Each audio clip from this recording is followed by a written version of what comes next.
Честит първи сняг! Днес ми е изключително коледно.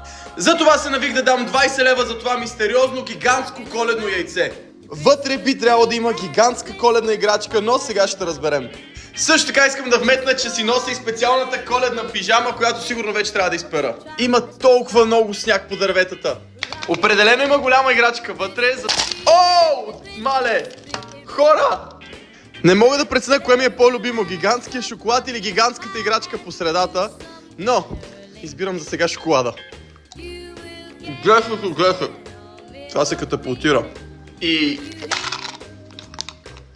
Оу! Трябва да сглобим някакъв пингвин. Оп!